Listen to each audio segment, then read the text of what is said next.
but it is what it is, and we know that going to a conference tournament, I've seen it work a lot of different ways. You get that, you lose the first day, teams play before all that.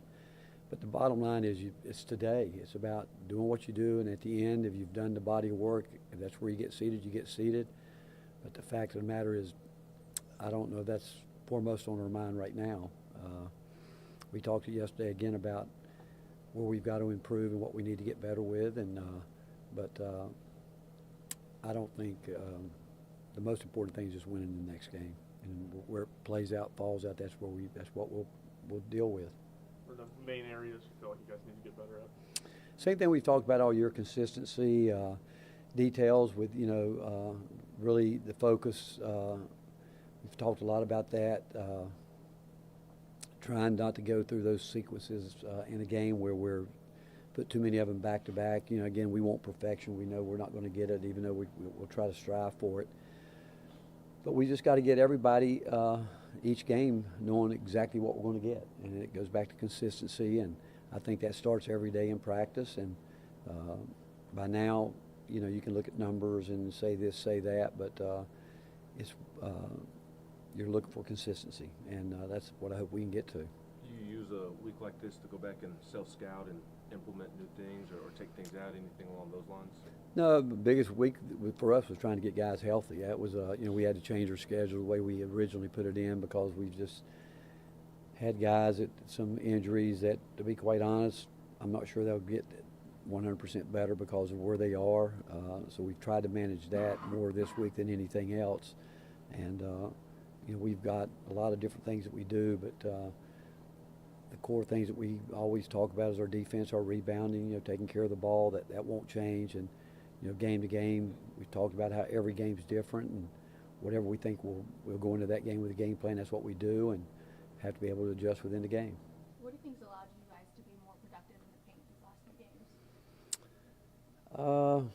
I'm not sure, other than the fact that we haven't talked about anything different than we've always talked about. Some of us are opponents. Your opponent's trying to keep you from doing what they know you want to do, and they do a good job with that. And again, I think it always goes back to focus, to really understanding every game, whether it's on the offensive end or the defensive end. I think our last couple of games we've broken down early defensively, and then we started the last game with two turnovers. We've talked about that all year, but some of that, again, you got to give credit to your opponent. Stands out about A&M? What? What stands out about A&M? Well, again, rebounding is the first thing, and the fact that they play extremely hard and well coached. They know their system. They know what they want to play, and I've known Buzz for a long time, and his teams always compete at the highest level. They best in the country rebounding wise. You look at that and drive the ball hard. They're going to pick the mismatches they want to go after, and that's what they're going to do. But just great effort from start to finish. What do they do rebounding-wise that makes them so good on the glass? Well, one, they're big, and they recruit guys that can do it. So that's one thing. That's one of his, I would guess, is his philosophies in recruiting. Because you go back and look at his teams have always done that. And and he's got guys that have a real knack for it, and guys that again, you give he and his staff great credit in getting those guys to buy into that role, and that's what they do. Coach, in this league, just about every night out, it's going to be a physical war. But with the way that Buzz has built that program, is this almost, maybe not a mirror image, but you guys believe in a lot of the same things. Mm-hmm. Toughness, physical. You expect this to be just a battle going in? Oh yeah, no doubt about it. I mean, you go back and look at the league. I mean, it's become a really, really, really good defensive league, really good rebounding league, because coaches understand that when teams are trying to keep you from scoring, that you've got to try to get to the glass. And so when coaches know you're trying to get to the glass, you put an emphasis on we got to block them out.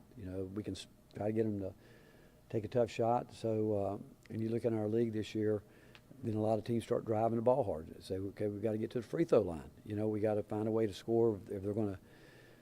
So you need to get back, get your defense set. That's important. I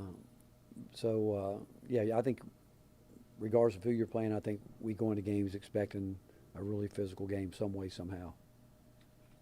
Zakai versus Wade Taylor? I mean, I know there's a lot more matchups than just that one, but what about those two veteran guards? Well, two guys that have impacted their programs in just an enormous way. When you think about what Zakai's done here, there's no doubt that Texas A&M feels the same way about Wade Taylor and what he's done in his career. And two guys that have made just tremendous impacts in their programs, and they've done it for a long time, which I think is really more impressive. The fact that they made those kind of impacts from the time they really walked on campus. You think Zakai has a pretty good case as an All-American this season?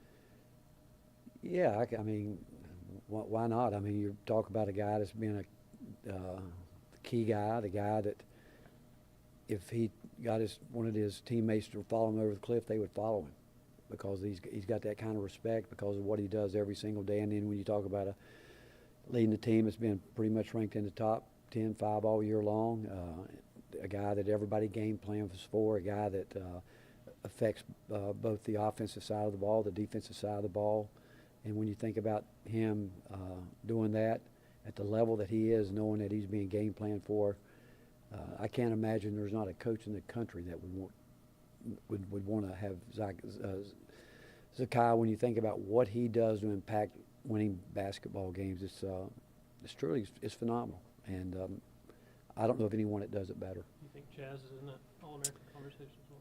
Yeah, I think when you look at Chaz, I mean, you think about it, he came in from North Florida and averaging, 17, 18 points a game. And, again, a guy that gets game planned for every night, a guy that gets grabbed, pulled, shoved, any way you want to call it. I mean, and for him to make the adjustment, and it's in 1 year, it's really pretty remarkable when you think about what he's been able to do, again, in the most physical league in the country.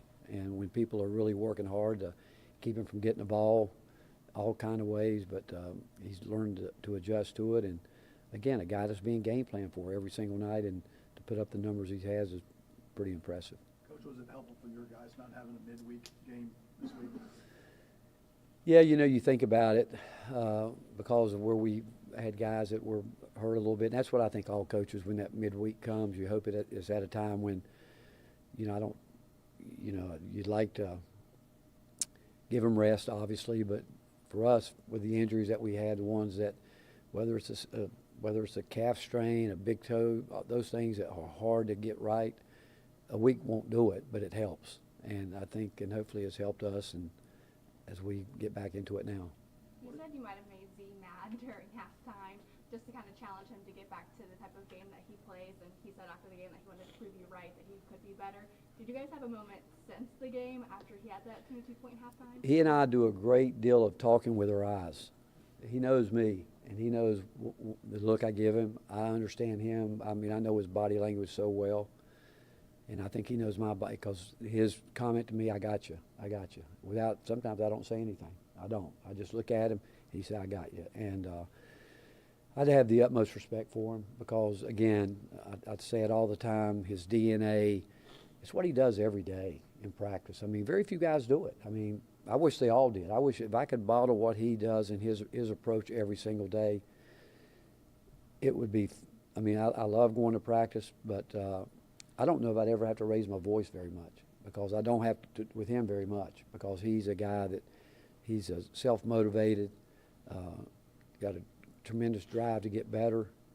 And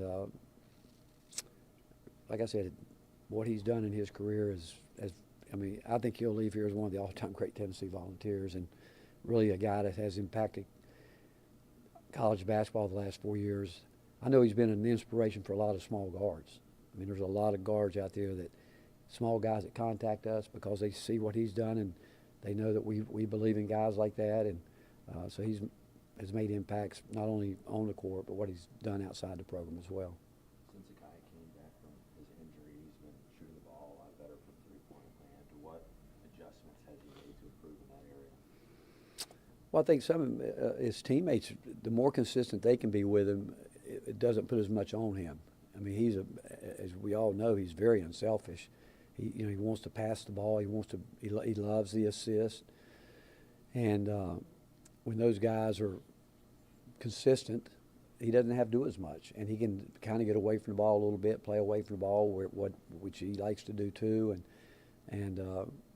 But it all goes back to our team and everyone doing their job. Thanks, Coach. All right, Thanks, thank you, Coach. guys. You warning your players about coaches maybe being on the court, Texas A&M, or You gonna take your not, time not out? worried about that? Take time out from the bench or? No, just warn them.